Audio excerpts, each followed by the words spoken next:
Ladies and gentlemen of the jury, you've just heard opposing counsel get up here and tell you that the plaintiff was an innocent victim of my client's actions.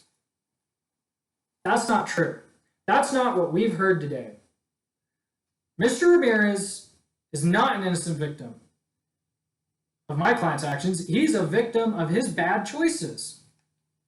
I want to go back, and as you recall, we're going to go back just for a second through the testimony of this case and look at the bad decision after bad decision that Mr. Ramirez made that compounded into a situation that was completely avoidable and that forced my client, Officer Waldman, to have to make a very hard choice.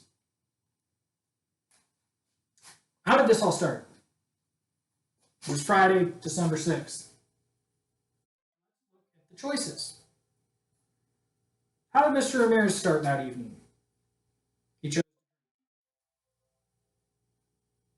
In fact, we should put, I wrote drinking, but we should put, or I wrote drink, but we should put drinking because he had a 6-pack of beer, you heard that, and then he went to 2 bars, and then you heard how he had scotch and water there.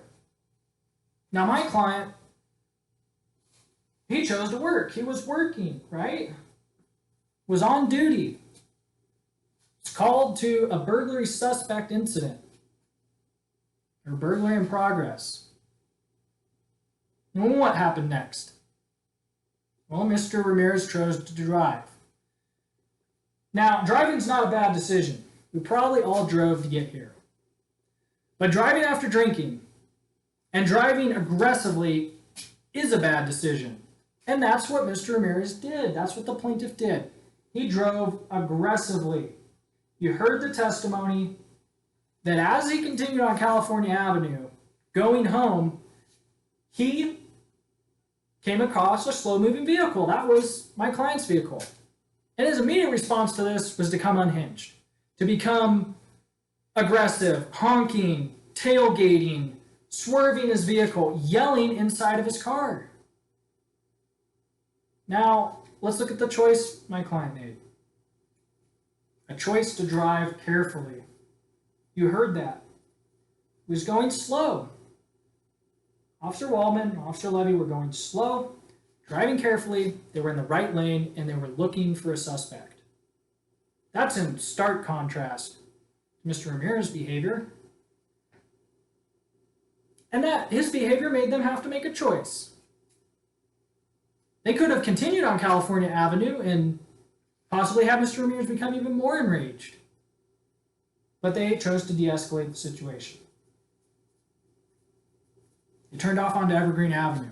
Now, the plaintiff escalated the situation. He turned off after them. He had his chance to continue and go home, which is what he said his intention was. But instead, because of a slow-moving vehicle, he completely diverted his plans, and he turned off onto Evergreen Avenue, the complete wrong way of home. He escalated the situation when he didn't need to. A bad choice. Another bad choice. He got out of his car. And what did he immediately start doing? Escalating. Actually, yelling insults. You idiot drivers. Using the word, it's yelling idiots. He made a bad choice at 4 in the morning after drinking, in his mind, in a road rage incident, to get out of his car and start yelling at people who he didn't even know, insulting them. And he said he didn't know they were police officers. You heard that in his testimony today. So in Robert's mind, he's on the side of the road at 4 a.m. yelling at people he doesn't even know. Doesn't even know anything about them. Other than the fact that they were driving slow and careful on a previous street. Now, my client, or my client's partner, Morris Levy, after being yelled at, yelled back. Made a good choice, yelled a warning to Mr. Ramirez. Police!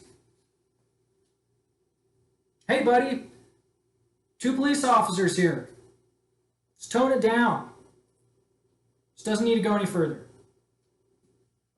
Mr. Ramirez's escalation mentality continues. And he does the unthinkable. The worst decision of the night, a bad decision even in the vacuum of space, which is to try to take a life. Mr. Ramirez charged Morris Levy with this knife. He ran at him and he stabbed him in his shoulder. And he was about to stab him again when my client intervened. My client had a choice to make. A choice to end the situation. And instead of trying to take a life, Officer Waldman saved a life. He saved a life. He could have saved actually 2 lives, right? Isn't that what we heard? Because Morris Levy was not killed from being stabbed. And Officer Waldman didn't kill Mr. Ramirez. Mr. Ramirez is only in this courtroom today because of what my client was able to do. And my client was only able to do that because he had good judgment and made a good decision. And he had the training to do it. And when he saw this picture, I want you to put yourself in his shoes while I'm doing this. Imagine 4 a.m. in the morning, moments after getting out of your car, you see your partner being stabbed and his life about to be taken. And your training manual says when you see that, when you see imminent danger of serious bodily injury, or imminent danger of death, you have a duty to act as a police officer. And it is within his training manual in that situation to use deadly force. And he did. And he fired a single shot. And he ended the situation. The plaintiffs have said that we have no case. They got up and said, there's no knife, so there's no reason that my client could do what he did. You heard about the Cook County medical record for Morris Levy's stab wound. This knife was at the scene, and it was in the hand of Mr. Ramirez. My client didn't breach any duty here. As you go back to make your decision in just a few moments, I want you to make a choice. You've heard the choices that were made that brought us all here today.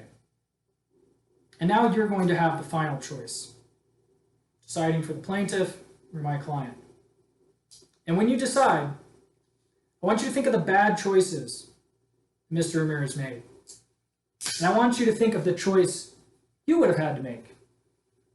If your best friend or your partner was about to be stabbed and possibly killed, and you had the tools and the training and the authority to stop that,